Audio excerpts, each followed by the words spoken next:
Hello, do you need some help getting ready for the FTCE? This video is for the Language, Arts and Reading Subtest of the FTCE Elementary Education K-6 test. The Elementary Education K-6 test code is 060 and the subtest code is 601. My name is Dani. I'm a certified K-8 teacher and teacher leader currently teaching 5th grade ELA.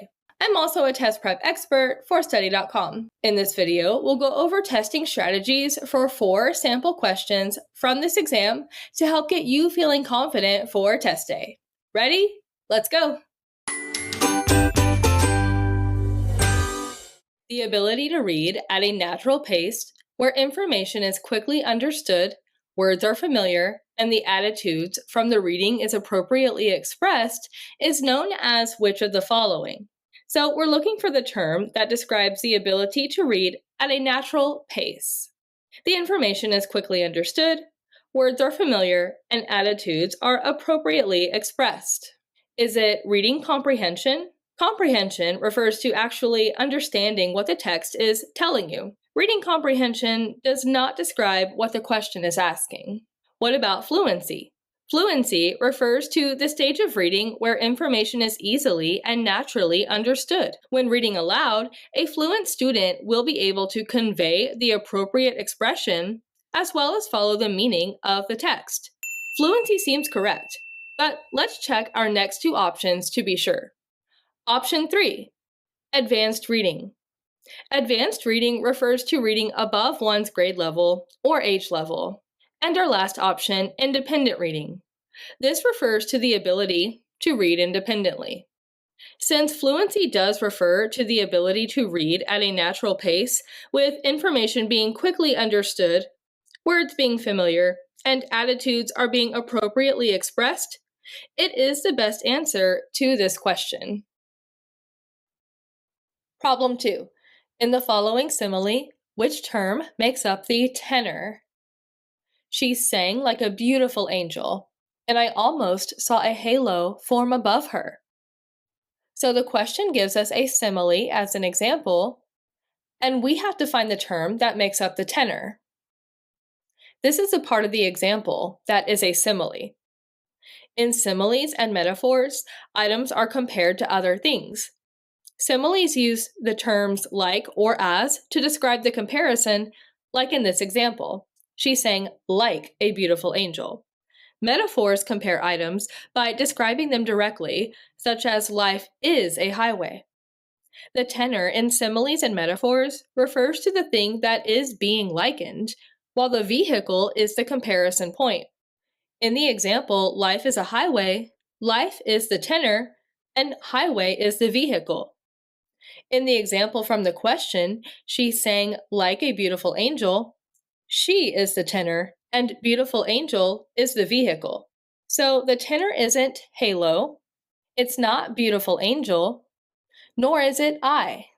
The tenor in the simile, she sang like a beautiful angel, is she. This is because she is the point of comparison in the simile. This one has us identify the type of citation attempted for the following. Jones, R, period, 2021, period, maintaining integrity in business, period, Business Weekly, 2112, period, and www.ebsoonline.jones2315.com. So we need to be able to know which type of citation was attempted below. Our first option is Chicago. In Chicago citation style, sources are either cited in numbered footnotes or endnotes, or they are briefly cited in the text in an author-date system. That's not what the author is showing us in this example. Option 2 is MLA. MLA citation is primarily used in humanities subjects. And based on the title being cited, this is not a humanities subject. APA citation is primarily used in behavioral and social sciences. This sounds more like a scientific kind of subject. APA is likely. Our last option is IEEE. These citations are used as bracketed numbers in the text that correspond to a reference list. That's not what we see here. Citation formatting is based on the style required in different industries or subject areas. The information used and organization thereof varies between styles.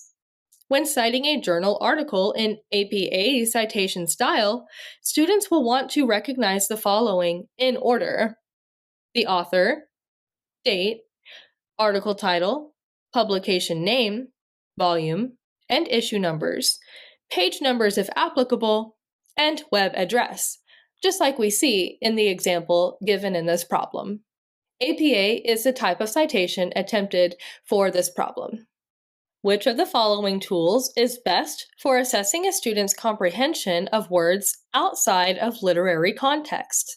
Pulling out our key words, the question is asking us to identify the tool we could use to best assess a student's comprehension of words outside of literary contexts, without context clues.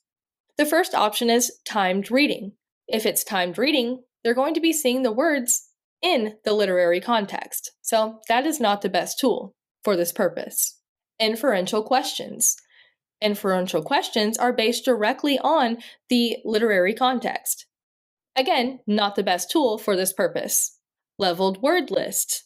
These are a great assessment for measuring comprehension outside of context because it separates words from their typical environment and allows teachers to gauge what words students know, again, outside of the literary context. Written summaries. These are not a great tool for assessing a student's comprehension of words outside of literary context. So again, leveled word lists are the best tool for assessing a student's comprehension of words outside of literary context because it's pulling the words out of the context so we can see what words students know without using context clues. I hope this video helped you out and that you're feeling more comfortable with how to approach the test. Check out more videos in this channel and like and subscribe so you don't miss any of our new videos. You can also get lots of help preparing for this and many other exams on the study.com website. As a member, you can access short, targeted video lessons, extra study materials, personalized study plans, and hundreds of practice questions like the ones we just went over. We'd love to hear about your experience and what else we can do to help you get ready for your test. So leave a comment below with your suggestions, questions, and even come back and share with us how you did. Study strong and all the best on your test.